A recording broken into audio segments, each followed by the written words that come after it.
کہ اللہ تبارک و تعالیٰ نے قریبی رشتہ داروں کا بھی حق رکھا ہے۔ اسی آیت کی بنا پر حضرت امام ابو حنیفہ رحمۃ اللہ علیہ فرماتے تھے کہ جو قریبی رشتہ دار ہیں، جو کمانے پر قادر نہیں، کسی شرعی مجبوری کی وجہ سے، یا کوئی عورت ہے یا کوئی بچہ ہے یا کوئی اپاہج ہے، تو فرمایا کہ ان کے رشتہ داروں میں سے جو ان کو دینے پر قادر ہیں، وسعت رکھتے ہیں، تو ان کے ذمہ ہے، ان کے ذمہ فرض ہے کہ وہ ان رشتہ داروں کے حقوق ادا کرتے ہوئے ان کے ساتھ تعاون کریں تاکہ یہ اپنے ضروریات کو پورا کر سکیں۔ اس آیت سے یہ معلوم ہو رہا ہے کہ ان کا حق یہ بنتا ہے کہ ان کے ساتھ تعاون کا معاملہ کیا جائے۔ اور تعالیٰ شاہ فرماتے ہیں وَآتِ ذَا الْقُرْبَى حَقَّهُ، قریبی رشتہ داروں کو ان کا حق دو۔ یہ تو مالی اعتبار سے ہے، اسی طرح بدنی اعتبار سے بھی اگر کوئی ایسے رشتہ دار ہیں، محرم رشتہ دار ہیں، اور ان کے ساتھ ایسا معاملہ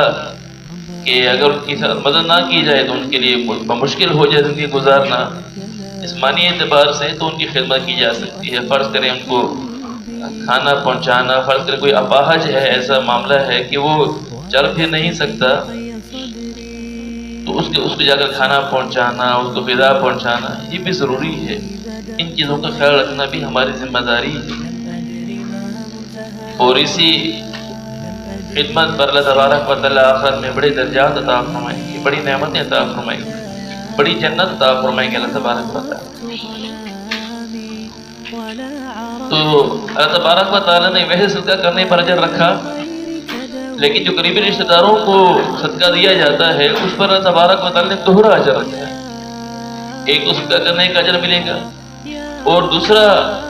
صلہ رحمی کرنے کا بھی اللہ تبارک و تعالیٰ اجر عطا فرمائے، دوہرا اجر مل رہا ہے قریبی رشتہ داروں کو دینے پر۔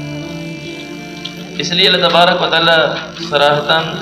حکم ارشاد فرما رہے ہیں وَآتِ ذَا الْقُرْبَى حَقَّهُ، قریبی رشتہ داروں کو ان کا حق دو، اور نہ ہو سکے اخلاقی اعتبار سے تو بھلائی پہنچانے کا حکم ہے اللہ تبارک و تعالیٰ کی طرف سے۔ آدمی اچھے اخلاق سے ان کے ساتھ پیش آئے، ان کے ساتھ اچھا رویہ رکھے، ان کے ساتھ ایسا معاملہ نہ کرے جس کی وجہ سے ان کی دل آزاری ہو رہی ہو، تکلیف پہنچا رہا ہے زبانی اعتبار سے۔ معاملات ایسے ہیں کہ وہ تنگ ہے اس سے، اللہ تعالیٰ حفاظت فرمائے کہ وہ دل میں دعائیں کر رہے ہیں کہ اللہ کب اسے جان چھوٹی کی ہماری۔ انتہائی نامناسب ہے کہ آدمی رشتہ داروں کے ساتھ ایسا رویہ رکھے کہ جس کی وجہ سے ان کو تکلیف پہنچ رہی ہے۔ مسلمان کو تکلیف پہنچانا ویسے ہی حرام ہے، پھر قریبی رشتہ داروں کو تکلیف پہنچانا تو اس کی برائی کا خمیازہ بہت زیادہ بھگتنا پڑے گا۔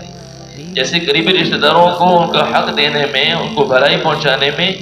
زیادہ اجر ہے، ایسے ہی ان کو تکلیف پہنچانے میں بھی برائی کا خمیازہ بھی زیادہ بھگتنا پڑے گا۔